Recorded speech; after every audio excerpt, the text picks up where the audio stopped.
दोस्तों, आपका स्वागत है आपके अपने यूट्यूब चैनल बर्चन क्लासेस पर। आज मैं आप सभी को 2023 का हिंदी का वायरल पेपर बताने वाला हूं, जो कि आपके बोर्ड एग्जाम में सेम टू सेम कॉपी होने वाला है। तो आप सभी को क्लास के अंत तक बने रहना है और क्लास का पूरा आनंद लेना है हमारे साथ।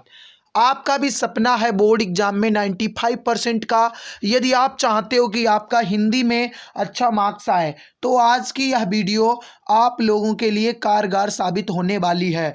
आज की इस वीडियो में हम आपको हिंदी का मॉडल पेपर बताने वाले हैं कि किस तरीके का आपके क्वेश्चंस आएंगे, कौन से प्रश्न बहुत ही महत्वपूर्ण हैं आपके एग्जाम के लिए।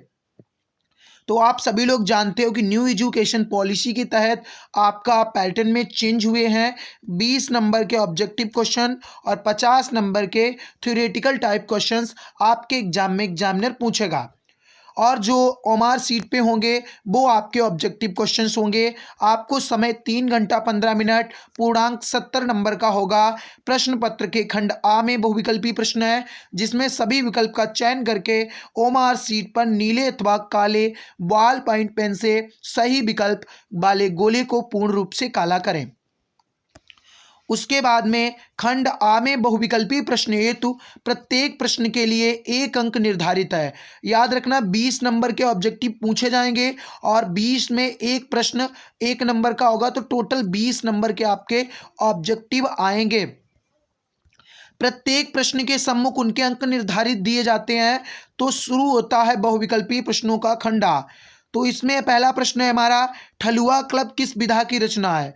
ठलुआ क्लब किस विधा की रचना है। जय पराजय किसका नाटक है। रामचंद्र शुक्ल किस युग के लेखक हैं। आंचलिक उपन्यासकार हैं। शुक्ल युग की अवधि है। आश्रयदाताओं की प्रशंसा किस युग की प्रमुख विशेषता रही है। अगला है हमारा प्रश्न, जयशंकर प्रसाद किस युग के प्रमुख कवि हैं। प्राकृतिका मानवीकरण किस युग की प्रमुख विशेषता रही है। तो इस तरीके से आपके बोर्ड एग्जाम में 20 ऑब्जेक्टिव पूछे जाएंगे। और दोस्तों, अगर आप लोग इस पेपर का सल्यूशन चाहते हो तो आप लोगों को कमेंट बॉक्स में बताना होगा और हमारे चैनल को सब्सक्राइब करना है। कमल का पर्यायवाची है। पारधीनता का विलोम है। करपट का तद्भव है। इस तरीके से आपके बोर्ड एग्जाम में 20 नंबर के ऑब्जेक्टिव आएंगे। उसके बाद में आपका 50 नंबर का थ्योरेटिकल टाइप होंगे और वर्णनात्मक प्रश्न होंगे। सबसे पहला प्रश्न आपका रहेगा व्याख्या से, और व्याख्या में आपको नीचे 3 प्रश्न दिए जाएंगे और एक प्रश्न आपका 2 नंबर का होगा, जो कि आपके किसी किताब के पाठ से उठाया गया पैराग्राफ होगा। जैसे कि रोहतास दुर्ग के प्रकोष्ठ में बैठी युवती ममता सूंड की तीक्ष्ण गंभीर प्रवाह को देख रही है। ममता विधवा थी, उसका यौवन सूंड के समान ही उमड़ रहा था। मन में वेदना, मस्तक में आंधी, आंखों में पानी की बरसात लिए वह सिंह के कंटक सैन में विकल थी। तो उपयुक्त गद्यांश का संदर्भ संदर्भ आप लिख सकते हो। प्रस्तुत गद्यांश हमारी पाठ्य पुस्तक हिंदी के ममता पाठ से लिया गया है। इसके लेखक जयशंकर प्रसाद जी हैं। 2 नंबर पक्का। गद्यांश के रेखांकित अंश की व्याख्या, जिसके नीचे रेखा खिंची हुई है सिर्फ उसकी आपको व्याख्या करनी है, और ए वाला प्रश्न भी आपको उसी पैराग्राफ में मिल जाता है।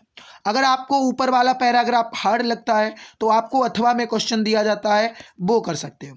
उसके बाद सेम ऐसा ही आपका पद्यांश पे रहता है। किस पे रहता है डियर? पद्यांश पे रहता है। जैसे कि ऊधो मन न भयो 10-20। इस तरीके से आपको ये वाला कठिन लगता है तो ये वाला कर सकते हो। तो 12 नंबर की आपके एग्जाम में व्याख्या आती है। जैसे है, शीस जटा उर बाहु बिभाल बिलोचन तिरहि सी भौएं बून सरासन भान धरे तुलसी बन मार्ग में सुरी सोहें सादर बारही बार सुभाए चिते तुम त्यों हमरो मन मोहे पूछती ग्राम बधु सिय शोका हो सांबरे से सखी सांबरे को है। तो आपको इतने की सिर्फ व्याख्या करनी है, रेखांकित अंश की व्याख्या करनी है। ये आपका तुलसीदास जी के वन पद से लिया गया है। आप लोगों को तुलसी जी का नाम भी आ गया तो पहचानने में दिक्कत नहीं होनी चाहिए। 12 नंबर की आपकी व्याख्या आती है। उसके बाद में आपका प्रश्न नंबर 3 रहता है, दिए गए संस्कृत गद्यांशों में से किसी एक का संदर्भ सहित हिंदी में अनुवाद लिखिए।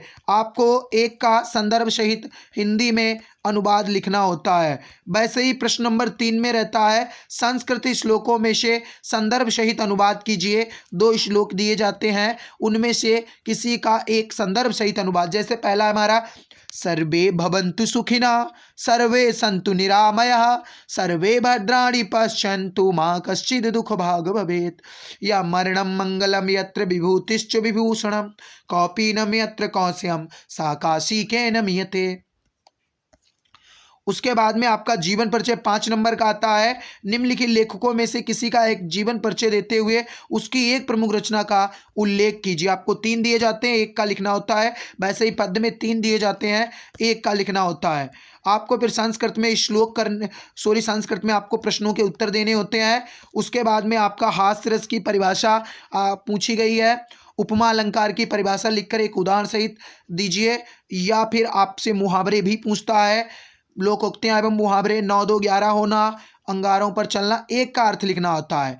प्रश्न नंबर 8 आपका रहता है, निम्नलिखित में से किसी एक शीर्षक पर निबंध लिखिए। 6 नंबर का निबंध आता है।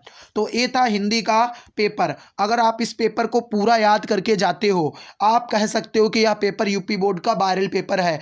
आप याद करके जाते हो तो इसमें से आपको 40 प्लस मार्क्स, अर्थात आप कह सकते हो 50 प्लस मार्क्स, 80% से ज़्यादा आपके एग्जाम में फंसने वाला है।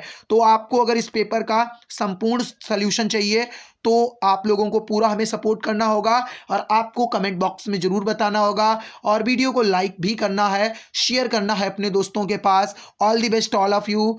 Thank you dear.